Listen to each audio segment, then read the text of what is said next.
Hello students, कैसे हैं आप सब लोग। आई होप आप लोग अच्छे होंगे, अच्छे से पढ़ाई कर रहे होंगे। इस वीडियो में हम एनसीईआरटी के एक्सरसाइज और एग्जाम्पल के जो एक्सपेक्टेड क्वेश्चन है वो करने वाले हैं। लेकिन मेरी कोशिश ये है कि अगर मैं आपको एक क्वेश्चन बताऊं तो उस पर 5 क्वेश्चन कैसे बन सकते हैं वो मेरा टारगेट रहेगा, जिससे आपकी अप्रोच बिल्ड हो कि क्वेश्चन अगर सेम आ गया तो बहुत बढ़िया, अगर डिफरेंट भी आए तो भी आप कर पाओ। तो ये मेरा टारगेट रहेगा इस वीडियो का, और बहुत कम टाइम में आपको ज़्यादा चीज़ें सिखाने की कोशिश करूंगा। ठीक है, तो हमारा जो रिलेशन फंक्शन है वो 2 पार्ट में डिवाइडेड है। एक हमारा डिवाइड है रिलेशन में और एक हमारा डिवाइड है फंक्शन में। ठीक है, तो रिलेशन वाले पार्ट की बात करूं तो इसमें 2 टाइप के क्वेश्चन बनते हैं कि जो रिलेशन के टाइप है यहां पे ना, रिफ्लेक्सिव, ठीक है, सिमेट्रिक और ट्रांजिटिव। ठीक है, जो ये 3 टाइप होते हैं रिलेशन के, तो एक क्वेश्चन ये बनता है कि भाई चेक करो, कोई रिलेशन दे देंगे कि ये कौन सा रिलेशन है, ऑप्शन दे देंगे रिफ्लेक्सिव, सिमेट्रिक, ट्रांजिटिव या फिर रिफ्लेक्सिव एंड सिमेट्रिक, इस तरीके से। तो आपको चेक करना बहुत अच्छे से आना चाहिए। तो पहले तो हमें कंडीशंस पता हो कि रिफ्लेक्सिव की कंडीशन होती क्या है। तो रिफ्लेक्सिव की कंडीशन होती है कि ए बिलोंग्स टू आर। ठीक है, आपको जब मैं एग्जाम्पल समझाऊंगा डिफरेंट आपको बहुत अच्छे से क्लियर हो जाएगा। आपने हो सकता है बुक से कभी क्लियर ही ना कर पाया हो। ठीक है, सिमेट्रिक कंडीशन ये होती है कि if A comma B belongs to R हो तो फिर बी कॉमा ए, यानी इसका उल्टा रिवर्स जो है वो बिलोंग करना चाहिए। ट्रांजिटिव में 2 कंडीशन होनी चाहिए, अगर वो होती हैं तो फिर हमें ए कॉमा सी देखना है। जैसे A comma B belongs to R and B comma C belongs to R, then A comma C होना चाहिए। ठीक है, लेकिन जो चेक करने वाले क्वेश्चन होते हैं थोड़े कंफ्यूज करते हैं, लेकिन आपको क्लियर हो जाएगा, देख लेना भी। तो ये बेसिकली कंडीशंस होती हैं जो हम रटते रहते हैं। ठीक है, तो एक क्वेश्चन कैसा आता है कि भाई चेक करो कि ये पर्टिकुलर रिलेशन किस टाइप का है, ऑप्शन दे देंगे, वो 1 नंबर में पूछ लेंगे। एक होता है प्रूफ करो कि एक रिलेशन है वो एक इक्विवेलेंस रिलेशन है। इक्विवेलेंस किसको बोलते हैं? जो रिलेशन रिफ्लेक्सिव, सिमेट्रिक, ट्रांजिटिव तीनों होता है, तो वो प्रूफ करना है। तो हमें 2 चीजें सीखनी है। एक तो कोई रिलेशन अगर दिया जाए तो देखते कैसे हैं कि वो रिफ्लेक्सिव, सिमेट्रिक, ट्रांजिटिव कैसे है, और एक हमें प्रूफ करना आना चाहिए बाय सेट मेथड। ठीक है, यानी 2 चीजें आनी चाहिए। क्या? एक हमें देखना आना चाहिए जो ऑब्जेक्टिव क्वेश्चंस में काम करेगा, 1 नंबर के क्वेश्चन में काम करेगा। एक जो लॉन्ग आंसर क्वेश्चन बन सकता है वो क्या है? प्रूफ करना आना चाहिए। इसके लिए सेट मेथड है, तो मैं आपको बताऊंगा किस टाइप के क्वेश्चन बन सकते हैं। ठीक है, एक तो इसमें ये होता है। ठीक है, तो अभी पहले रिलेशन की बात कर लेते हैं, जब हम फंक्शन पे बात करेंगे तब हम फंक्शन के बारे में डिस्कस कर लेंगे। तो अभी हम शुरुआत में बात कर रहे हैं रिलेशन की। ठीक है, तो अब रिलेशन में मैं अब एक ले रहा हूं एक ऑब्जेक्टिव टाइप क्वेश्चन, या बोलूं छोटा क्वेश्चन जो होता है। ठीक है, अब सपोज करो मैंने बोला रिलेशन जो है मेरा वो ए टू बी में है, और मैंने सेट ए डिफाइन कर दिया 1 2 3। सपोज करो मैंने ये सेट ले लिया और मैंने अब एक रिलेशन लिख दिया इसके थ्रू 1,1 1,2। कभी कभी बी सेट भी ए दे देते हैं। ठीक है, तो कंफ्यूज मत होना, इसका मतलब है कि जो सेट बी है वो भी ए है। ठीक है, अब मैंने लिखा 1 1 2 2 इतना लिख दिया और तुमसे पूछ लिया क्या ये रिलेशन रिफ्लेक्सिव, सिमेट्रिक, ट्रांजिटिव में ये क्या क्या है। शॉर्ट में लिख लेता हूं, reflexive, symmetric, transitive. Video pause करो और सोच, तुम बताओ जरा कमेंट सेक्शन में, ये कमेंट सेक्शन छोड़ो, तुम ये सोचो माइंड में, वीडियो पॉज, तुम्हें क्या लगता है कि ये रिलेशन क्या क्या हो सकता है, ये ऑप्शंस मतलब इनमें क्या क्या होगा। जल्दी जल्दी करते हैं, सोच लिया होगा। ठीक है, वीडियो पॉज करके अब देखो। अब पहले बात करते हैं रिफ्लेक्सिव कैसे देखते हैं। रिफ्लेक्सिव ध्यान रखना कंपलसरी कंडीशन होती है कि अगर किसी सेट में 1 2 3 है तो ये कह रहा है ए कॉमा ए, यानी सेम एलिमेंट होना चाहिए, यानी कि 1 1 भी होना चाहिए, 2 2 भी होना चाहिए, 3 3 भी होना चाहिए। कंपलसरी कंडीशन है यहाँ पे। ये सेटिस्फाई नहीं होता है कि अच्छा तुमने मुझे 1 1 दे दिया तो मैं सेटिस्फाई, नहीं। ये कहता है रिफ्लेक्सिव, बेटा तुम 3 हो ना तो तीनों इधर चाहिए मुझे। ठीक है, तो ये रिफ्लेक्सिव नहीं है, काम खत्म। ठीक है, रिफ्लेक्शन में आया। ठीक है, अच्छा जी, अब सिमेट्रिक पे बात कर लेते हैं, इसी से समझ में आ जाएगा आपको अच्छे से। क्या ये सिमेट्रिक है? तो कुछ लोग दिमाग लगाएंगे, सर ने बताया कि सिमेट्रिक तब होता है जब ए बी हो और उसका उल्टा हो। यहां तो ए बी नहीं दिख रहा है, तो ये मतलब लग रहा है सिमेट्रिक नहीं होगा, ऐसा लगता है। ध्यान सुनो, रिफ्लेक्सिव कहता है कंपलसरी कंडीशन है कि ए होना चाहिए, यानी 1 1 2 2 3 3, अगर 3 है तो 3 3 होना चाहिए। सिमेट्रिक की ऐसी कंडीशन नहीं है। सिमेट्रिक क्या कह रहा है? इफ की कंडीशन है इसकी, अगर ए बी है तो बी ए होना चाहिए। अगर ए बी कहीं आपको नहीं दिख रहा है, मतलब 1,2 या 1,3 नहीं दिख रहा ना, तो भैया ये सिमेट्रिक होता है। ये यहां कंफ्यूजन होती है। ठीक है, समझ रहे बात को? मतलब सिमेट्रिक ऐसे सोता रहता है, कहता है अच्छा ए बी अगर मिल जाए तो ठीक है देखेंगे, और अगर ए बी नहीं मिलता है तो ठीक है सिमेट्रिक है, ऐसे सोचना है आपको। सेम चीज ट्रांसटिव के साथ है। तो अब तुम सोचोगे यार ट्रांसटिव तो हो ही नहीं सकता कि यहाँ पे ए बी और बी सी तो कुछ दिख ही नहीं रहा है। सेम सिमेट्रिक जैसा बिहेवियर इसका है। ये क्या कहता है, क्या इसमें ए बी है? ए बी नहीं है ए बी, अच्छा तो ट्रांसटिव है, काम खत्म। अगर इसको ए बी नहीं दिख रहा है कहीं तो ये ट्रांसटिव हो गया, खेल खत्म। समझ में आई बात? चलो इसी से एक और एग्जांपल बनाते हैं। अब मैंने क्या कर दिया, रिलेशन कर दिया 1 1 2 2 3 3, ये ले लिया। अब चलो रिफ्लेक्सिव सिमेट्रिक ट्रांसटिव देख लेते हैं। बताओ चलो क्या ये रिफ्लेक्सिव है? 1 1 है, 2 2 है, 3, अच्छा तीनों कंडीशन है, हाँ रिफ्लेक्सिव है। सोचो, वीडियो पॉज करो, सोचो क्या है सिमेट्रिक। सर सिमेट्रिक कहता है कि ए बी होना चाहिए, सर इसमें तो ए बी है नहीं, तो ए बी नहीं है तो सिमेट्रिक सोता रहेगा, कहेगा ठीक है सिमेट्रिक हो गया। ठीक है, अगर ए बी होता तो ये जगता, अरे यो जाग जाता, कहता बी ए, अच्छा तब तो देखना पड़ेगा। ठीक है, ट्रांसटिव, ट्रांसटिव कहेगा ए बी हो क्या, अच्छा नहीं हो तो ठीक है ट्रांसटिव हो गया। आई बात? ये थोड़े उल्टे बिहेव करते हैं, देखने में लगता है कि यार ये होना चाहिए। अब एक और एग्जांपल लेते हैं, आपको बिल्कुल क्लियर हो जाएगा ना। अब मैंने ले लिया रिलेशन 1, 2, बहुत कंफ्यूजिंग है ये, 1, 2 ले लिया सिर्फ। चलो पहले आया रिफ्लेक्सिव, क्या ये रिफ्लेक्सिव है? रिफ्लेक्सिव कहता है ए कॉमा ए होना चाहिए, इसको कंपलसरी कंडीशन चाहिए, 1 1 चाहिए, नहीं है रिफ्लेक्सिव तो नहीं है। सिमेट्रिक देख लेते हैं, क्या ये सिमेट्रिक है? सिमेट्रिक कहता है अगर ए बी है, अच्छा ये तो ए बी है, सिमेट्रिक जाग गया, जागी फीलिंग इसकी तुरंत, भैया तुम ए बी लेके बैठे हो तो बी ए मेरा होना चाहिए, यानी कि 2, 1 का होना जरूरी है। नहीं है, अगर तुम भैया 2, 1 नहीं दे पा रहे हो, नहीं कर रहा है बिलोंग, नहीं कर रहा है बिलोंग, तो इसका मतलब सिमेट्रिक नहीं है। अब आ जाओ ट्रांसटिव पे, बहुत कंफ्यूजिंग, सबसे ज्यादा कंफ्यूजन ट्रांसटिव। ट्रांसटिव कहेगा अच्छा ठीक है तुमने ए बी तो लिख लिया, दूसरी कंडीशन कहां है? ठीक है, दूसरी कंडीशन कहां है? तो तुम सोचोगे अच्छा इसमें ए बी लिखा है, बी सी नहीं है, अच्छा ट्रांसटिव नहीं है। ठीक है, ऐसे सोचोगे ना, उल्टा है क्या? ट्रांसटिव की बुद्धि तब खुलती है जब दोनों होते हैं, दोनों होते हैं। एक लिखा है इसको कोई फर्क नहीं पड़ता, अरे ठीक है एक ही लिखा है, मैं तब जागूंगा जब मेरी दोनों कंडीशन होंगी, तब मैं इसको चेक करूंगा और इसके हिसाब से डिसाइड करूंगा। तो भैया ये ट्रांसटिव खुशी खुशी मान जाएगा। मतलब कहने का मतलब ये है, ये दोनों सोते रहते हैं आराम से, ये कहते हैं जब मेरी कंडीशन आएगी तब मैं इसको चेक करूंगा ना, जब मेरी कंडीशन आएगी ना तब मैं इसको चेक करूंगा। आई बात चमका? अच्छा एक और चीज दिखा दूं, अब एक और चीज कर लेते हैं, लास्ट बस लास्ट 2, 3 बिल्कुल क्लियर कर दूं। चाहे 10 क्वेश्चन तुम कहीं और से करोगे ना, तुम्हें ऑब्जेक्टिव क्वेश्चन मैंने करवा दी, समझ लो ऑब्जेक्टिव क्वेश्चन आराम से हो जाएगा, इस पे आगे कुछ। ठीक है, अब 1 2 2 3 कर दिया मैंने। चलो रिफ्लेक्सिव सिमेट्रिक ट्रांसटिव। रिफ्लेक्सिव, क्या ये रिफ्लेक्सिव है? रिफ्लेक्सिव कहता नहीं, मुझे तो कंपलसरी कंडीशन चाहिए, ये ताना सा टाइप का है, मुझे तीनों चाहिए, ये तीनों तो नहीं है, नहीं है रिफ्लेक्सिव। क्या ये सिमेट्रिक है? सिमेट्रिक कहेगा कहीं ए बी है क्या, ये सोने वाला है ना, हाँ ए बी तो है, 1 2 तो है, 2 1 नहीं दे रखा तुमने, ये मेरी कंडीशन सेटिस्फाई नहीं कर रहे हो, इसका मतलब सिमेट्रिक नहीं है। पेपर में कैसे लिखोगे, लिख देना since 2, 1 does not belongs to R, काम खत्म। ठीक है, ट्रांसटिव आया, कहता है ए बी, अच्छा ए बी लेके बैठे हो, वाह क्या बात है, क्या बी सी भी है क्या? अरे हाँ ये तो बी सी है, ये बी है ना, वाह वाह क्या बात है, अब तो तुम जगा दिया मुझे, दोनों कंडीशन मेरी ला दी हो, तो भाई ए सी का होना जरूरी है। अच्छा 1 3 तो इसमें है ही नहीं, 1 3 तो इसमें बिलोंग नहीं कर रहा है, तो भैया ये ट्रांसटिव नहीं होगा। यानी कि ट्रांसटिव तब जागेगा जब ये दोनों होंगे तो इसको चेक करेगा, अदरवाइज कहेगा ठीक है ट्रांसटिव है। बात समझ में आई? सिमेट्रिक और ट्रांसटिव कैसे बिहेव करते हैं, समझ में आ गई बात बिल्कुल अच्छे से? ठीक है, उम्मीद करता हूं समझ में आ गया हो। ठीक है, ओके जी। अच्छा ये चीज क्लियर होगी, अब जरा इस क्वेश्चन को बताओ। ठीक है, लिखा है सो दैट द रिलेशन, ये एनसीईआरटी के क्वेश्चन है जो भी मैं ले रहा हूं इधर, so that the relation are in the set 1 2 3 given by R this. ठीक है, आर आपको दे रखा 1, 1 2, 2 3, 3 1 2 2 3 is reflexive but neither symmetric not transitive. देखो अगर सेट में 1 2 3 है तो क्या इसमें 1 1 2 2 3 3 तीनों आ गए तो रिफ्लेक्सिव है, एक्स्ट्रा हो फर्क नहीं पड़ता, हो ना हो, मिनिमम ये 3 ऑर्डर पेयर होने चाहिए, मैंने ये सिखाया।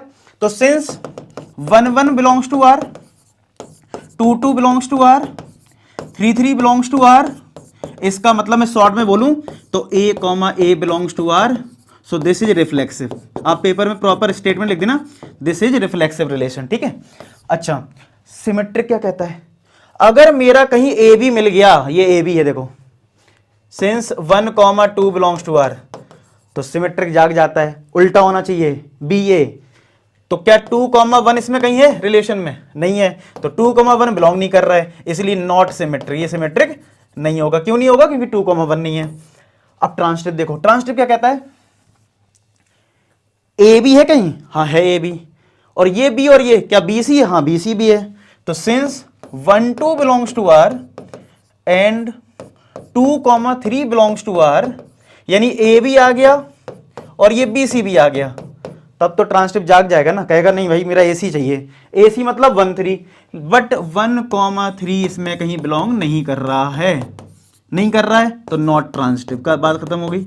ऐसे करने क्वेश्चन, तो ये चेक करने वाले क्वेश्चन समझ में आ गए कैसे करोगे, हो जाएंगे, ठीक है। अच्छा एक चीज और, अगर किसी रिलेशन में बहुत सारे नंबर लिखे हो ना, तो ये सेम टाइप के ऑर्डर पेयर हटा दिया करो। ट्रांसटिव और सिमेट्रिक में इनका कोई रोल नहीं होता है, ये ट्रिक ध्यान रखना, ठीक है। क्या, जब भी बहुत सारे ऑर्डर पेयर हो, कंफ्यूजन हो रही हो, तो ये हटा देना, अपने आप समझ में आ जाएंगे जो बचेंगे, ठीक है। तो ये आपका हो गया। अब आते हैं जो प्रूफ करने वाला क्वेश्चन होता है, उसमें 50 क्वेश्चन बना लो तुम। कैसे बोला, so that this relation in the set A of all triangles R एक रिलेशन है जो कहता है, आर क्या रिलेशन दे रखा है, T1, T2, और इसकी डेफिनेशन क्या है, T1 is similar to T2, ऐसा बोल रहा है, ठीक है। ये रिलेशन ही कंडीशन है, रिलेशन हमेशा किसी कंडीशन से आता है। इज एन इक्विवेलेंस रिलेशन, ये प्रूफ करवा रहा है कि ये रिलेशन क्या, ये इक्विवेलेंस रिलेशन मतलब क्या, तो नहीं प्रूफ करना है। आगे की कहानी तुम मत देखो, अभी कंफ्यूज जाओगे फालतू की। तुम तो ये सोचो कि तुम्हें ये क्वेश्चन बोल रहा है कि ये इक्विवेलेंस रिलेशन प्रूफ करो, यानी रिफ्लेक्सिव, सिमेट्रिक, ट्रांसटिव। अब इस पे 50 क्वेश्चन बना लो।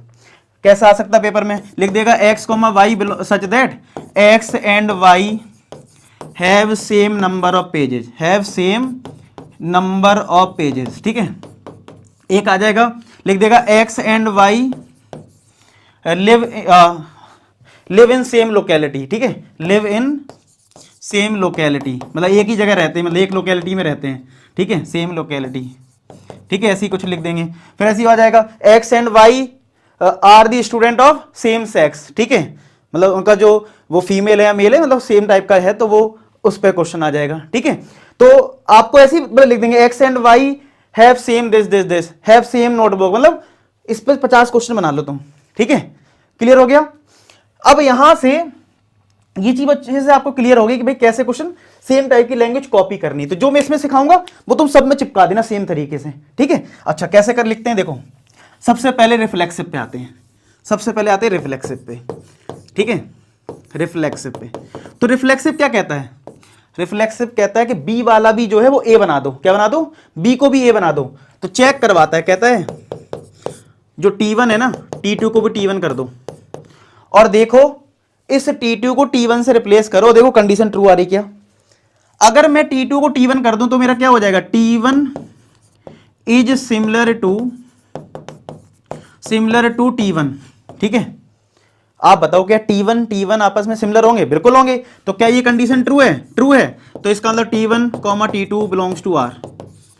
बिल्कुल कॉपी करना है आपको। अब पेपर में चाहे जो आ जाए x why have same pages, समझ इस तरीके से सेम कॉपी लाइन करना है। ये लाइन आपको कॉपी कर देनी बस, y को x से रिप्लेस करना है। यहां T1 T2 है तो T2 को T1 से रिप्लेस करना है। अच्छा अब सिमेट्रिक कैसे करते हैं, सिमेट्रिक जो है,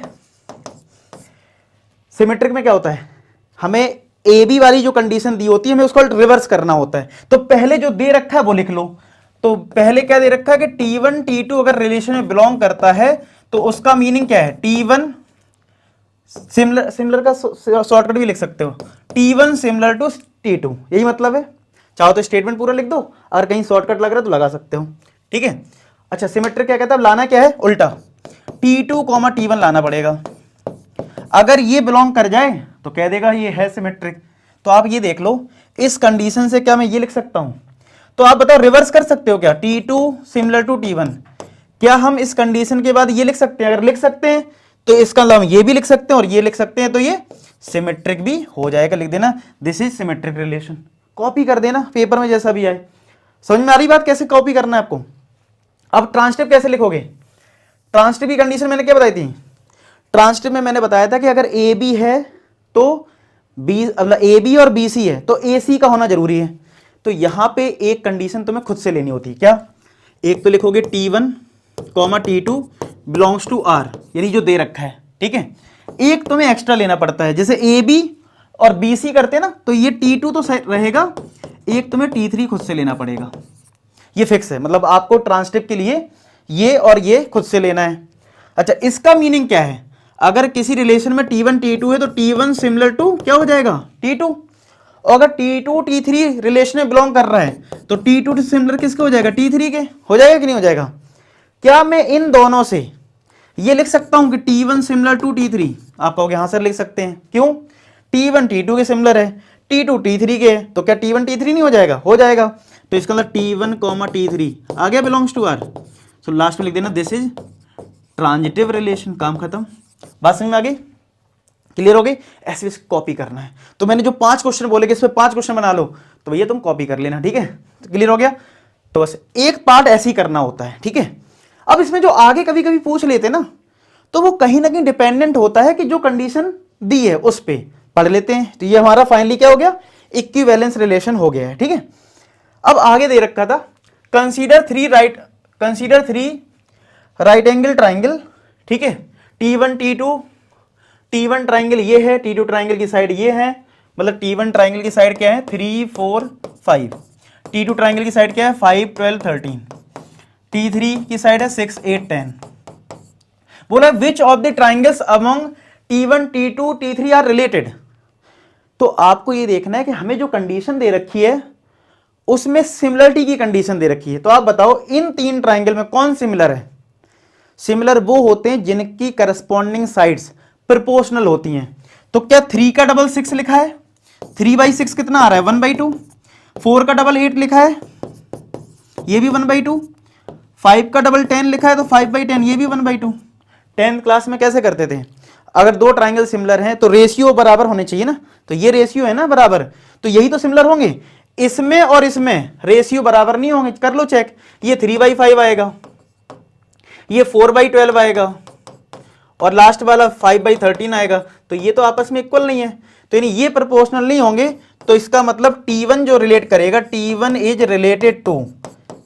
रिलेटेड टू किसके हो जाएगा, सीधा T3 के। तो पेपर में लिख दोगे T1 is related to T3 because T1 is similar to T3, बस बात खत्म।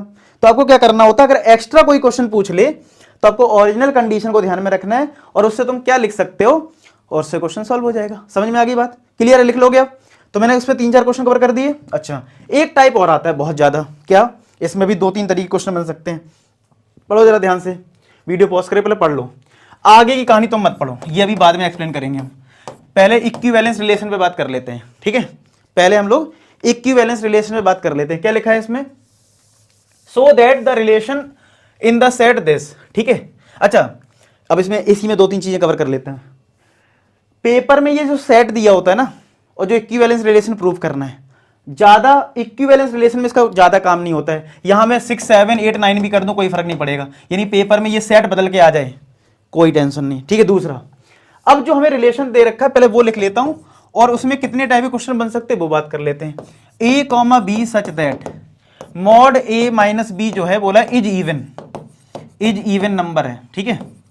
तो अगर मैं शॉर्ट में इसको लिखना चाहूं तो इसका मतलब ये है कि अगर A, B हमारा रिलेशन में बिलोंग कर रहा है, यानी ये ऑर्डर पेयर अगर रिलेशन में बिलोंग करता है, तो मॉड A - B जो है वो एक इवन नंबर है। और मैं इसको शॉर्ट में लिखना चाहूं तो मैंने E लिख लिया कि A - B का जो मॉड है वो इवन नंबर है, कैपिटल E लिख दिया, कोई दिक्कत नहीं है, ठीक है। तो आप एक लाइन शॉर्ट में ऐसे लिख लिया करो, जो भी कंडीशन है कि अगर A, B है तो A, B अगर रिलेशन बिलोंग कर रहा है तो मॉड A - B क्या है, एक इवन नंबर है। समझ में आ गई इतनी बात, वीडियो पॉज करो थोड़ा समझ लो ये बात, ठीक है। अच्छा, अब पेपर में क्या क्या आ सकता है, पेपर में ऐसा भी क्वेश्चन आ सकता है कि A - B का जो मॉड है प्रूव करो, मतलब या चेक करो या प्रूव करो कि इक्विवेलेंस रिलेशन है कि mod A - B is multiple of 2 है, मल्टीपल ऑफ 2 है, या बोलेगा mod A - B is multiple of 3 है, या बोलेगा ये मॉड हटा देगा, या मॉड हटा देगा इस तरीके से और बोलेगा a minus B is multiple of 3 है या मल्टीपल ऑफ 2 है या मल्टीपल ऑफ 4 है, तो ये जितने भी 5-6 क्वेश्चन मैंने बोल दिए ये सारे कवर हो जाएंगे इसी में। ठीक है, समझ में आ गई बात। अभी मैं इसको करके दिखा रहा हूँ, थोड़ा थोड़ा इसके बारे में बताता जाऊंगा। अब आते हैं कि फिलहाल हमें a माइनस बी का जो मॉड है वो e के इक्वल यानी इवन नंबर के इक्वल देखना है, उसके लिए रिफ्लेक्सिव सिमेट्रिक ट्रांजिटिव देखना है। तो चलो अगर रिफ्लेक्सिव की बात करें, किसकी, रिफ्लेक्सिव की, तो रिफ्लेक्सिव क्या कहता है कि भैया चेक कर लो किसको, a कॉमा a को, तो जो भी आपकी कंडीशन है उसमें b को क्या पुट कर दो, a, तो कितना आ गया 0, 0 कैसा नंबर है, इवन नंबर है, तो इसका मतलब कंडीशन ट्रू है, इसका मतलब a कॉमा a हमारा रिलेशन में बिलोंग कर जाएगा। लास्ट में लिख देना दिस इज रिफ्लेक्सिव रिलेशन, ये जो लाइन लिख रखी है ये तुम्हें लिखना है, दिस इज रिफ्लेक्सिव रिलेशन, काम खत्म। ठीक है, अच्छा मान लो ये होता a माइनस बी, प्रूव करो कि ये 4 का मल्टीपल है, तो आप a माइनस बी का जो मॉड है वो ले लेना 4 का मल्टीपल, काम खत्म। अगर पेपर में आ जाए प्रूव करो a minus B is divisible by 4, कोई चीज अगर डिविजिबल बाई 4 है इसका मतलब 4 से मल्टीपल है, तब भी आपको यही कंडीशन लेनी है। और जब रिफ्लेक्सिव करोगे तो आप b को जब a पुट करोगे a माइनस a क्या हो गया 0, और 0 तो 4 का भी मल्टीपल है, 2 का भी मल्टीपल है, तो लिख देना इट इज मल्टीपल ऑफ 4, तो दिस इज रिफ्लेक्सिव रिलेशन। समझ रहे हो, तो ये आ गया, चाहे फिर वो ये आ जाए कि मॉड a माइनस बी 4 का मल्टीपल है तो 4m ले लेना, ठीक है, 2 का मल्टीपल है तो 2m ले लेना। अगर मॉड हटके भी आ जाए, मान लो मॉड नहीं लगा, a माइनस बी आ गया, तब भी तो आप b को जब a पुट करोगे तो a माइनस a क्या आ जाएगा 0, लिख देना इट इज मल्टीपल ऑफ 4, हो गया रिफ्लेक्सिव का काम। ठीक है, आई बात समझ में। चलो अब आ जाए सिमेट्रिक पे, अब आ जाओ भैया सिमेट्रिक पे। सिमेट्रिक क्या कहता है, सिमेट्रिक कहता है पहली तो जो ओरिजिनल कंडीशन है वो लिखो, लिख लेते हैं, if a comma B belongs to r, इसका मतलब क्या है कि भैया मॉड a माइनस बी एक इवन नंबर है, a माइनस बी क्या है, एक इवन नंबर है। सिमेट्रिक कहता है कि अगर इसका उल्टा आ जाए यानी कि b comma a belongs to r आ जाए तो मैं कह दूंगा this is reflexive, sorry this is symmetric relation. तो बस आपको इतना सोचना है, क्या मैं इससे ये ला सकता हूं, अच्छा ये कब आएगा, अगर a पहले और b बाद में है तो a माइनस बी है, अगर b पहले है तो b पहले आना चाहिए, तो इसका मतलब b माइनस a का जो मॉड है वो अगर इक्वल आ जाए किसके, इवन नंबर के, तो क्या हम ये चीज लिख लेंगे। तो बस आपको अब इतना दिमाग लगाना है कि इसके बाद मैं ये कैसे लिखूं, अगर तुमने इसके बाद ये लिखना सीख लिया तो क्वेश्चन सॉल्व हो गया। तो यार देखो b पॉजिटिव है a नेगेटिव, उल्टा हो रहा है, तो अगर मैं मॉड के अंदर माइनस कॉमन ले लूं तो माइनस b तो बन जाएगा पॉजिटिव, a बन जाएगा मेरा नेगेटिव, और मॉड क्या करेगा, माइनस को हटा देगा, तो ये इवन नंबर ही तो है, होगी कंडीशन, लिख देना लास्ट में दिस इज सिमेट्रिक रिलेशन। ठीक है, समझ में आया। तो ऐसे ही आपको करना है। मान लो अगर ये क्वेश्चन होता कि मॉड a माइनस बी 4 का मल्टीपल है या 2 का मल्टीपल है, तब भी सेम करते हैं, माइनस कॉमन ले लेते हैं, b positive a negative, next step में पॉजिटिव कर देते हैं तो आ जाता b comma a belongs to r। समझ रहे हो, सेम तरीके से करना आपको कॉपी। ठीक है, अच्छा अब आ जाओ ट्रांजिटिव पे, किस पे, ट्रांजिटिव। भाई ट्रांजिटिव को कैसे करेंगे, अब ट्रांजिटिव में आपको क्या करना है कि अगर a comma B belongs to, दो कंडीशन लेनी होती, क्या दो condition, if a comma B belongs to r and b comma C belongs to r। ठीक है, ये इसकी दोनों कंडीशन ये खुद से लेनी पड़ती है ना ट्रांजिटिव में, b comma C. a comma B का मतलब क्या है कि मॉड a माइनस बी एक इवन नंबर है, और अगर मैंने b कॉमा सी ले लिया तो मॉड b माइनस सी भी इक्वल किसके होगा, इवन नंबर के, होगा कि नहीं होगा, इवन नंबर के इक्वल होगा। अब दोनों इवन नंबर है तो यहां पे मैं इवन कर देता हूं, यहां पे e2, अब दो डिफरेंट नंबर हो सकते हैं ना इवन। अच्छा अगर कभी टफ कोई क्वेश्चन आ जाए ना, पहले से उसकी कंडीशन लिख देना, वो तो तुम लिख ही सकते हो ना कि अगर कोई रिलेशन हमें ट्रांसटिव करना है तो क्या रिजल्ट आना चाहिए, a कॉमा सी आना चाहिए। अगर ये आ जाएगा तो लिख देना so this is transitive relation, so this is transitive relation.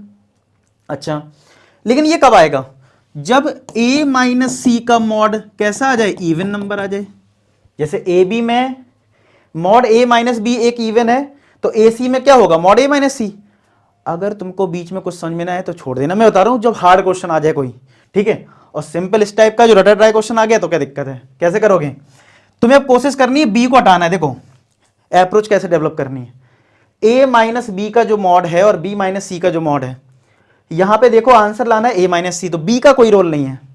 तो एक काम करते हैं, पहले मॉड हटा लो, ए माइनस बी का अगर मॉड हटा दिया तो राइट हैंड साइड में प्लस माइनस आ जाएगा। ऐसे ही बी माइनस सी का अगर मॉड हटा दें तो प्लस माइनस ई टू आ जाएगा। अगर दोनों को ऐड कर दिया जाए इक्वेशन को तो क्या बी से बी कट जाएगा, तो ए माइनस सी जो है वो क्या आ जाएगा, plus minus e one plus minus e two. तो ये प्लस माइनस वापस अगर मैं ए माइनस सी को दे दूंगा तो मॉड आ जाएगा, और दो इवन नंबर को ऐड करोगे तो वो एक इवन नंबर ही तो आएगा। हो गया काम समझ रहे हो? तो क्लियर होगी समझ में बात कैसे लिखना है पेपर में? तो इस तरीके से ये ट्रांजिटिव हो गया, खेल खत्म। तो हमने इसका अगर पेपर में यहीं तक आया रिफ्लेक्स कि ये इक्विवेलेंस रिलेशन है तो आप कॉपी कर लोगे, इस पे 3-4 जो क्वेश्चन मैंने बताए वो कर लोगे ना, सेम तरीके से लिखना है। ठीक है, लिखना सीख गए, चलो बहुत अच्छे। अब इसका जरा एक और पार्ट आ जाता है कभी कभी कि शो करो कि ये जो एलिमेंट है 1 3 5 वो रिलेट कर रहा है each other, all the element 2 4 है वो भी रिलेट कर रहे हैं each other, but no element related to this and this. तो ऐसा कोई क्वेश्चन आ जाए तो एक काम करा करो, एक ऐसे एरो डायग्राम बना लिया करो, इधर एलिमेंट लिख दो 1 3 5। ठीक है, तो ये कहना चाह रहा है कि 1 3 5 जो रिलेट कर रहे हैं वो अपने आप से रिलेट कर रहे हैं, मतलब 1 3 5 से ही रिलेट कर रहा है, ये कहना चाह रहा है। ऐसा क्यों बोल रहा है? क्योंकि वो इसलिए बोल रहा है क्योंकि ये ओरिजिनल कंडीशन को सेटिस्फाई करना चाहिए ना। अब आप ये बताओ, a माइनस बी अगर तुम्हें इवन नंबर दे रखा है तो दो नंबर जो डिफरेंस होता है वो इवन नंबर कब आता है? देखना 1 माइनस 1 0, 3 माइनस 3 0।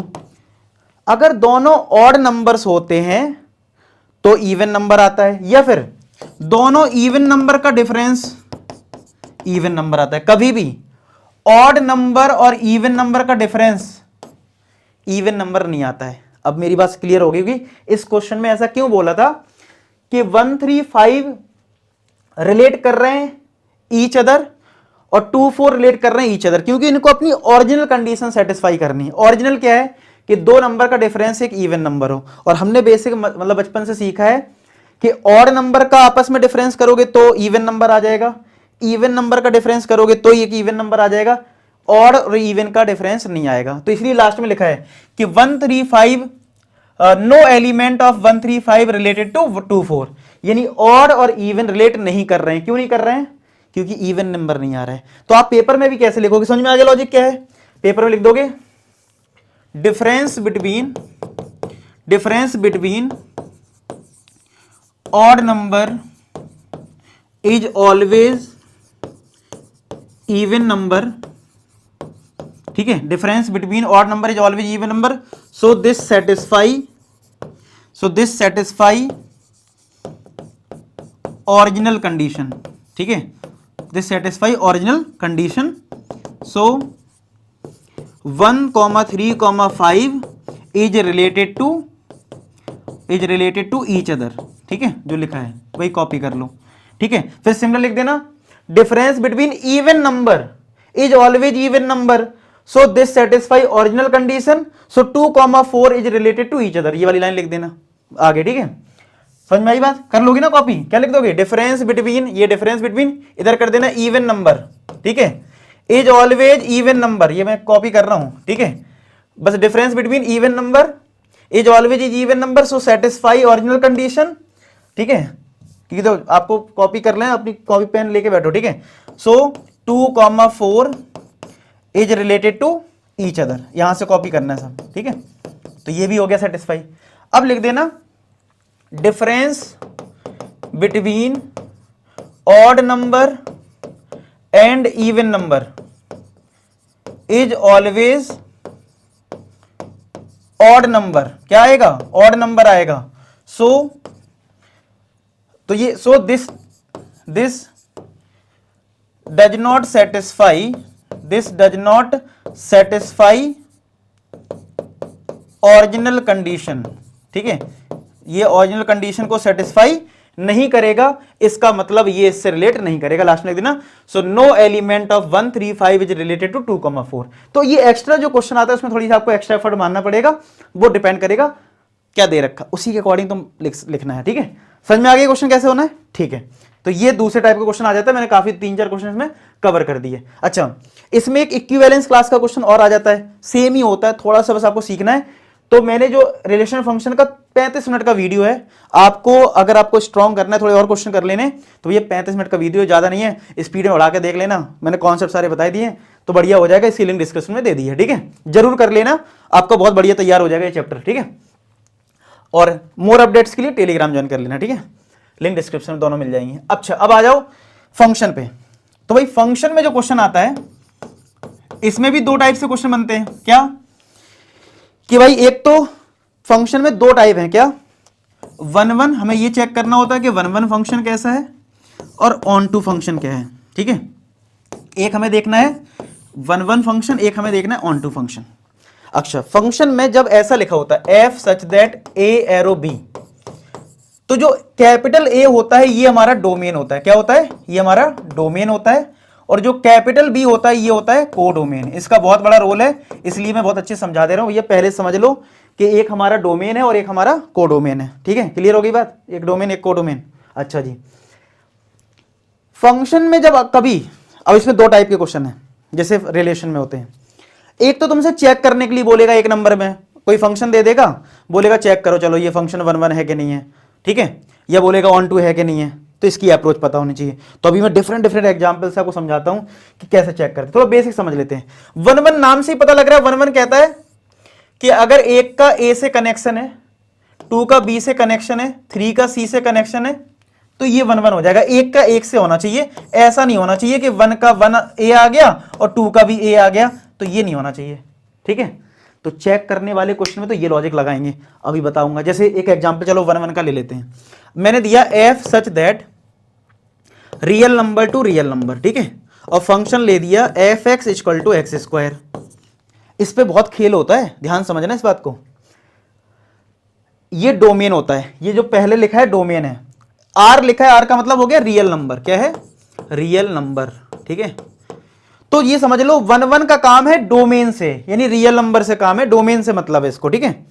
अब आपको ये देखना है कि अगर मैं रियल नंबर वाली वैल्यू पुट करता हूं इसमें, तो मुझे डिफरेंट आउटकम मिल रहे हैं या सेम आउटकम मिल सकता है। क्या डिफरेंट आउटकम मिल रहे हैं या सेम आउटकम मिल रहा है, यह हमें देखना पड़ेगा, ठीक है। तो इसका मतलब यह है कि अगर अब देखो इसको करने के लिए ना क्या करना, आप मैं एक तुम्हें ट्रिक बता देता हूं। ये तो बहुत सिंपल क्वेश्चन है, मान लो कोई हार्ड आ जाए, तुम क्या करना, कुछ 2 वैल्यू पॉजिटिव रख लेना, 2 वैल्यू नेगेटिव रख लेना और 1-2 वैल्यू डेसिमल में रख लेना, आपका क्वेश्चन तुरंत सॉल्व हो जाएगा। क्या बोला मैंने? ये क्वेश्चन तो अभी हम कर रहे हैं, अगर मान लो कोई नया क्वेश्चन आ जाए, जैसे आ गया मतलब खतरनाक टाइप का कुछ, तो क्या करना, कुछ पॉजिटिव वैल्यू रख लेना, कुछ नेगेटिव, 2 पॉजिटिव रख लेना, 2 नेगेटिव और एक डेसिमल में, एक पॉजिटिव एक नेगेटिव, आपको अपने आप आंसर पता लग जाएगा, ठीक है। तो सपोज करो मैंने पॉजिटिव में 2 रख लिया, तो 2 का स्क्वायर क्या होता है? 4 होता है, बिल्कुल सही बात है। अब मैंने x को क्या रख दिया? -2, तो -2 का स्क्वायर क्या हो जाएगा? +4 हो जाएगा, ठीक है। मतलब मैंने क्या करा, x को 2 रखा तो 2 का स्क्वायर 4 हो गया, -2 रखा तो -2 का स्क्वायर +4। क्या आप देख पा रहे हो यहां पे कि 2 का भी 4 आ गया, -2 का भी 4 आया, और मैंने अभी भी बोला था 2 सेम एलिमेंट की इमेज सेम नहीं होनी चाहिए, तो ये 1-1 नहीं है, ये 1-1 आपका नहीं हो पाएगा। ऑब्जेक्टिव आ गया तो तुरंत चेक कर लोगे। अच्छा, सब्जेक्टिव आ जाए तो लिखना पड़ेगा ना, तो क्या लिखोगे? लिख देना सिंस 2 एलिमेंट्स। देखो अगर ऑब्जेक्टिव आ गया तो समझ में आ गया अप्रोच कैसी है, रिजेक्ट हो रहा है, ठीक है। तो no elements, sorry 2 elements have same image, have same image, so this function is not 1-1। बस ये लैंग्वेज चिपका देना, कभी भी ऐसा कोई क्वेश्चन आ जाए ये लैंग्वेज चिपका के काम खत्म, ठीक है, कि दिस फंक्शन इज नॉट 1-1, ठीक है। समझ में आ गई बात? ठीक है। अगर मैं इसका डोमेन थोड़ा सा बदल दूं तो क्या होगा देख लेते हैं। पहले आप इतना नोट समझ में आ गया ना कि 2 एलिमेंट की सेम इमेज हो रही है, ओके जी। और मैं ट्रिक बता दी है, कोई नया क्वेश्चन भी आ जाए तो भैया दो पॉजिटिव, दो नेगेटिव और दो डेसिमल की वैल्यू रख लेना, एक पॉजिटिव में एक नेगेटिव में। अच्छा, अगर मैंने इसमें r को चेंज कर दिया नेचुरल नंबर से सपोज, ठीक है, अब तो आप नेचुरल नंबर पुट करोगे, तो 1 पुट करा तो 1 का स्क्वायर 1, 2 पुट करा 2 का स्क्वायर 4, ये तो अलग अलग आंसर आ रहा है। इसका मतलब ये फंक्शन 1 1 है। तो रफ वर्क में पहले चेक कर लिया करो कि ये है या नहीं है। अगर कोई फंक्शन 1 1 है तो उसका सेट मेथड होता है कि मतलब एक फिक्स पैटर्न है, उससे ही हमें सॉल्व करना है। वो हम लास्ट क्वेश्चन करेंगे कि भाई कोई क्वेश्चन में प्रूफ करना है कि भैया प्रूफ करो ये फंक्शन 1 1 है, तो वो सेट मेथड यूज करना है। तो इसमें भी आप देख पा रहे हो कि 1 पे आपको 1 मिल रहा है, ठीक है, 2 पे 4 मिल रहा है, 3 पे ऐसी 9 मिलेगा, यानी हरदम हमेशा अलग अलग आउटकम आ रहे हैं। तो ये पता लग गया ना कि ये 1 1 है, तो आपको सेट मेथड यूज करना है। वो भी मैं बाद में बताऊंगा एक लास्ट क्वेश्चन में कि कैसे प्रूफ करते हैं। तो कहने का मतलब मेरा ये है, अगर कोई फंक्शन रिजेक्ट हो रहा है कि ये 1 1 नहीं है, तब तो जो अभी मैंने पहले लिखवाया कि since 2 elements have same image, वो कॉपी मार दो। अगर कोई ट्रू है तो मैं लास्ट में बताऊंगा, उससे प्रूफ कर देना। तो आप कहोगे सर पेपर में हमें क्या रफ वर्क में पहले सॉल्व करना पड़ेगा? तो आंसर है यस, पहले रफ में देख लेना, ध्यान से सुनना मेरी बात, पहले रफ में देख लेना कि अगर फंक्शन 1 1 है, ठीक है, तो सेट मेथड यूज करना है, जो कि मैं लास्ट क्वेश्चन बता दूंगा, ठीक है। और अगर नहीं है तो जैसे मैंने लिखवाया था अभी वैसे ही लिख देना है। बात समझ में आ गई? ठीक है, यानी रफ में पहले चेक कर लेना होता है। ओके जी, अच्छा 1 1 के बारे में तो अच्छे से बात समझ में आ गई, ठीक है। अब आ जाओ ऑन टू पे, ठीक है, किस पे आ जाओ? ऑन टू पे। तो भाई इधर फिर से हम इधर आर एरो आर कर लेते हैं अब ऑन टू के लिए, और फंक्शन में ले लेता हूं एक्स स्क्वायर। ऑन टू कहता है कि भैया कोडोमेन जो है, कोडोमेन जो है वो रेंज के इक्वल होना चाहिए। क्या होना चाहिए? कोडोमेन और रेंज इक्वल होना चाहिए। कोडोमेन मैंने पहले ही बता दिया, फंक्शन में ए एरो बी लगा है तो जो बी वाला सेट है वो कोडोमेन है, ठीक है।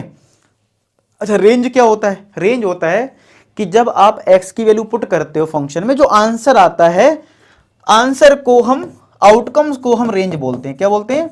आउटकम्स को हम रेंज बोलते हैं। यानी x पुट करा, जो आउटकम आया वो रेंज है। कैसे? जैसे इसमें लेते हैं, जैसे मैंने 1 ले लिया तो 1 का स्क्वायर क्या आया? 1, तो ये जो 1 है ये आपका रेंज है, तो रेंज ऐसे निकाल लेते हैं, ठीक है। 2 ले लिया तो 2 का स्क्वायर क्या आएगा? 4। अब मैंने बोला कुछ पॉजिटिव रख लिया अगर, कुछ नेगेटिव रख लो, -2, तो -2 का स्क्वायर क्या हो जाएगा? 4।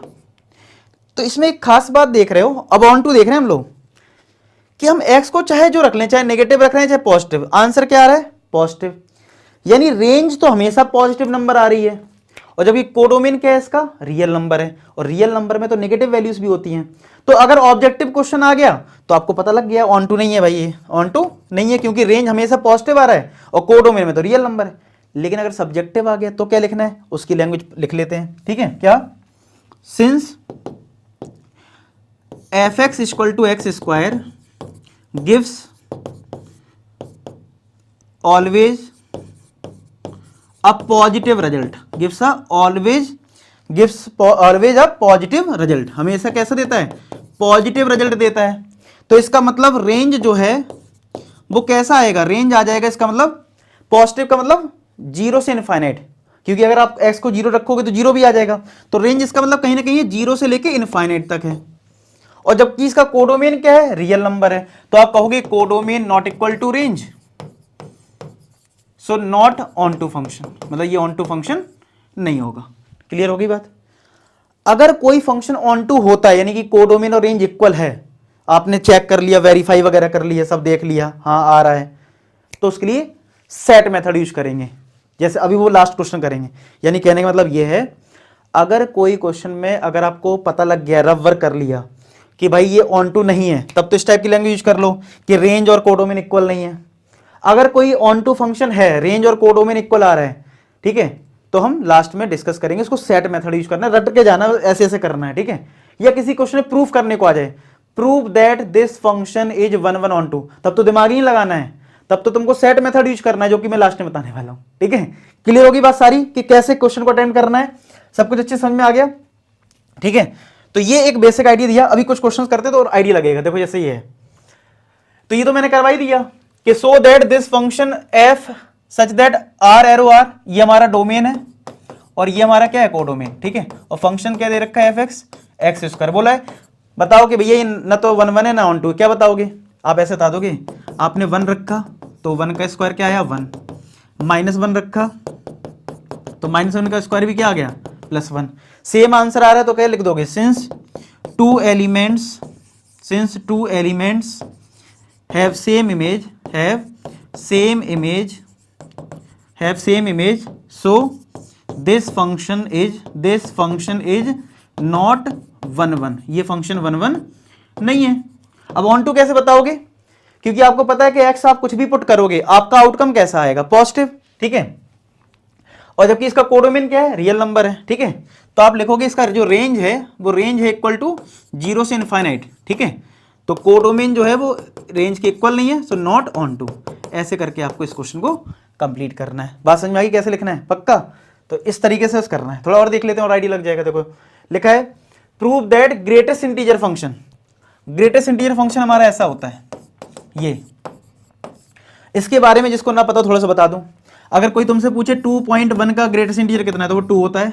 कोई पूछे 2.9 का क्या है तो वो 2 होता है।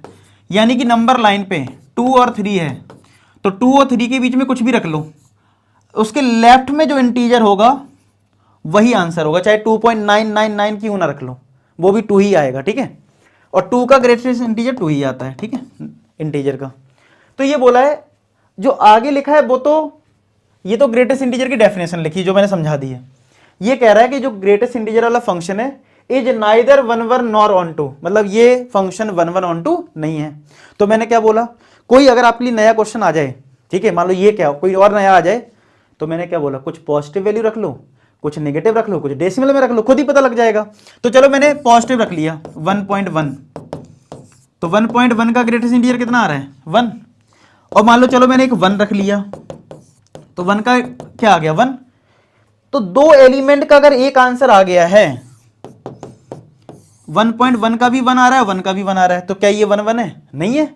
मैंने बोला ना तुम इस पे 50 क्वेश्चन बना लो, ठीक है। तुम क्या करना, 2 पॉजिटिव 2 नेगेटिव और डेसिमल में वैल्यू रख लेना, अपने आप पता लग जाएगा। हमें इधर ही पता लग गया। तो आप क्या लिखोगे, सिंस, वही सेम लैंग्वेज चिपकाना है भैया, ऐसे क्वेश्चन सेम लैंग्वेज क्या लिखना है, since two elements have same image, have बता रहा हूं, कॉपी करना है, 2 एलिमेंट्स हैव सेम इमेज, ठीक है। सो दिस फंक्शन इज नॉट 1 1, ये 1 1 नहीं है भाई, ठीक है। समझ में आ गई बात? अच्छा, अगर वीडियो यहां तक बहुत अच्छा लग रहा है और अब बस एंड पे ही है, 10 मिनट में खत्म हो जाएगा, ठीक है, तो ये लाइक कर देना, ठीक है, और कमेंट सेक्शन बता देना कैसा लगा ये वीडियो, ठीक है, जो पर्पज था इस वीडियो का वो आपको कैसा लगा, ठीक है। तो ये समझ में आ गया। अच्छा, इसमें जो कोड, अच्छा अब ये 1 1 की कहानी खत्म हो गई। अच्छा, ऑन टू कैसे देखते हैं? ऑन टू देखते हैं रेंज और कोडोमेन से। तो कोडोमेन तो है भैया रियल नंबर। अब इसमें हम एक चीज नोटिस करें, अगर किसी ने 2.1 ले लिया तो उसको 2.1 का ग्रेटेस्ट इंटीजर क्या मिलेगा 2। इसका मतलब आंसर जो है वो हमेशा कैसा है, एक इंटीजर नंबर है। कैसा है? 1 2 3 आएगा ना, 4 आएगा। आउटकम इज ऑलवेज, क्या लिखोगे, outcome is always an integer number, ठीक है, बट कोडोमेन इज कैसा है, कोडोमेन रियल नंबर। तो ये इक्वल नहीं हुआ ना, इसका मतलब कोडोमेन जो है वो नॉट इक्वल टू रेंज, और लास्ट में लिख देना so this function is not onto function. खेल खत्म हो गया। आई बात समझ में? क्लियर है सबको? समझ में आ गया? तो इस तरीके से देखो आपने आराम से बता दिया, ठीक है। तो इस तरीके से आपको करना है। तो ये आपको उम्मीद करता हूं बढ़िया से समझ में आ गया हो कैसे करते हैं। तो यानी कि वैल्यूज पुट कर लो और उससे एक आइडिया लो कि आउटकम क्या आ रहा है, ठीक है। तो को ऑन टू वाला क्वेश्चन कैसे करना है, आउटकम पे बेस्ड, और डोमेन वाले से करते हैं 1 1 वगैरह, ठीक है। तो ये चीज आपको समझ में आनी चाहिए। अब जैसे ये बोल रहा है कि एफ एन एरो एन, ये डोमेन है और एक कोडोमेन है, और एन का मतलब नेचुरल नंबर। एक फंक्शन डिफाइन इस तरीके से कर रखा है, बोला state whether this function is bijective. Bijective function वो होता है जो 1 1 ऑन टू दोनों हो, ठीक है, 1 1 ऑन टू दोनों हो, ये देखना है। अब देखो ये तुम्हारे लिए एक नया क्वेश्चन हो गया। तो मैंने क्या सिखाया तुम्हें जो भी फंक्शन दिया जाए उसमें कुछ पॉजिटिव वैल्यू रख लो। चलो मैंने 1 रख दी, तो चलो अब 1 एक ऑड नंबर है, तो ऑड नंबर के लिए फंक्शन हमारा ये वाला है, तो यहां पे n को 1 रख लो, तो 2/2 आएगा, ये 1 आ गया, ठीक है। चलो और कोई पॉजिटिव वैल्यू ले लेते हैं, 2। 2 एक इवन नंबर है, इवन नंबर के लिए ये फंक्शन n/2, 2/2, ये क्या आ गया 1। ये क्या देख रहे हो, दो एलिमेंट की सेम इमेज आ गई। अब सेम लैंग्वेज को चिपका देना, since 2 elements have same image so this function is not 1-1 function, और 1-1 नहीं है तो बाइजेक्टिव नहीं होगा। तो बोला था चेक करो, तो चेक कर लिया कि नो लिख देना कि भैया ये नहीं है बाइजेक्टिव, ठीक है। अब ये आ जाओ लास्ट क्वेश्चन पे, ठीक है, कि अगर कोई सेट दे दिया जाए ए और बी और तुम्हें चेक करना हो कि ये फंक्शन 1-1 है, तो एक तो मैं तुम्हें ट्रिक बता देता हूं। अगर लीनियर फंक्शन दे रखा है x+1/x-2, ऊपर भी लीनियर नीचे भी लीनियर, तो 1-1 हो ही जाएगा। तो पेपर में ऐसा हो सकता है ये आ जाए कि प्रूव करो, प्रूव दैट, ठीक है, प्रूव दैट कि दिस फंक्शन इज 1-1. हालांकि इसमें तो चेक करना है कि इज f 1-1, तो मैंने तुम्हें ट्रिक बताई दी कि ऊपर भी लीनियर हो नीचे भी लीनियर हो तो 1-1 हो जाएगा।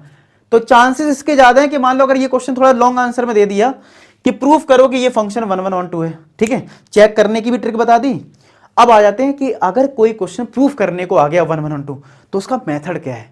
उस टाइम हमें नंबर नहीं लेना होता कि 1 2 3 ये सब नहीं लेना है, हमें चलना बिल्कुल सेट मेथड से और कॉपी करके आ जाना, चाहे जो क्वेश्चन आ जाए, चाहे ऊपर x-2/x-3 हो, चाहे तुम्हारा फंक्शन x² हो, चाहे तुम्हारा x+1 हो, इस पे 3-4 क्वेश्चन जो बनना बना लो, ठीक है, समझ में आया, क्लियर होगी बात। चलो अब आते हैं कि भाई अगर मेरा ये फंक्शन है तो मेरा 1-1 का, ठीक है, 1-1 का सेट मेथड क्या है। मतलब कहने का मतलब ये पेपर में कितना भी टफ से टफ क्वेश्चन आ जाए और तुम्हें प्रूफ करना हो, खुश हो जाना। मतलब पेपर में चाहे ये आ जाए, चाहे x+1 आ जाए, चाहे x² + 5x+6 आ जाए, चाहे तुम्हारा मतलब कुछ भी लिखा हो x-2/x+3, और पेपर में आ जाए प्रूफ करो ये फंक्शन 1-1 है, खुश हो जाना। अब तो कॉपी करना है, ठीक है, कोई दिमाग नहीं लगाना है, कुछ भी जो अभी थ्योरी वाली कुछ काम की नहीं है, बस तुम्हें क्या करना है, कॉपी क्या करना है, सुन लो ध्यान से बात, लिख देना f(x1 = f(x2), ये स्टार्टिंग स्टेप करना। और जो फंक्शन दिया जाए LHS में जहां भी x है उसको रिप्लेस कर देना x1 से, तो ये बन जाएगा x1 - 2 x1 - 3 = इधर x2 रख दो। अब क्रॉस मल्टीप्लाई करके सिंप्लीफाई कर दो और वो रिजल्ट बता देता हूं, वो क्या आएगा, x1 = x2 आएगा। मैं करके भी दिखा रहा हूं, ये आ जाए तो लिख देना दिस फंक्शन इज 1-1, काम खत्म, ठीक है, ठीक है। अच्छा कैसे आएगा, क्रॉस मल्टीप्लाई कर लो फटाफट, x1 - 2 मल्टीप्लाई इसमें, तो कुछ सिंप्लीफाई करना हो, ये रिजल्ट जैसे ही आ जाए लिख दो 1-1, हो गए, काम खत्म, कोई दिमाग नहीं लगाना ज्यादा, ठीक है। x2 - 2 और ये इधर आ गया x1 - 3, चलो मल्टीप्लाई करो, x1 x2 - 3x1 - 2x2 minus plus का 6 हो जाएगा = x2 x1 - 3x2 माइनस का 2x1, ठीक है, माइनस प्लस का 6, ठीक है। तो ये आगे समझ में। अब देखो यहां पे कुछ कटेगा, x1 x2 कट जाएगा, 6 कट जाएगा, तो देखो माइनस का 3x1 जो है, ये माइनस का 2x1 इधर ले आओ तो प्लस का 2x1 हो गया, और ये माइनस का जो 3x2 है इसके साथ प्लस का 2x2 ले आओ, तो ये आएगा -x1 = -x2, तो माइनस माइनस कट जाएगा, आगे देखो x1 = x2 हो गया 1-1। तो ऐसे कर देना 1-1। अच्छा ये नोट कर लो जल्दी से फटाफट, मैं ऑन टू का बता दूं तुम्हें कितना नॉलेज ऑन टू का है, तुम्हें रेंज कोडोमेन कितना समझ में आया नहीं आया, क्योंकि ये वाइड टॉपिक होते हैं, लेकिन मैं तुम्हें बता रहा हूं कि अगर किसी फंक्शन में प्रूफ करना हो कि ऑन टू है तो तुमको ज्यादा घबराना नहीं है। तुम क्या करना, जो f(x) दिया है ना उसको y ले लेना, ठीक है, क्या करना है, तुम्हें ज्यादा घबराना नहीं है, ऑन टू आ गया, तुमको ज्यादा रेंज समझ में नहीं आ रही है, तुम क्या करो, f(x) को लो y, क्रॉस मल्टीप्लाई कर दो और x के लो y के टर्म में निकाल दो, बस इतना तो कर दोगे, इतना तो कर दो, y × x - 3 = x - 3। क्या करना है फिर सुनो, अगर किसी क्वेश्चन में ऑन टू प्रूफ करना है तो f(x) को y ले लेना, क्रॉस मल्टीप्लाई करके x की वैल्यू y के टर्म में निकाल देना, ठीक है, इतना तो कर दोगे, xy माइनस का 3y x - 2, x को इधर लाओ, xy माइनस का x = ये इधर जाएगा 3y माइनस का 2, तो अगर x कॉमन ले लिया तो ये y - 1 आ जाएगा, तो x की वैल्यू क्या आ जाएगी, 3y - 2 / y - 1, इसके बाद तुम्हें रेंज निकालना आता हो ना तो कोई फर्क नहीं पड़ता, क्योंकि इसमें प्रूफ करना है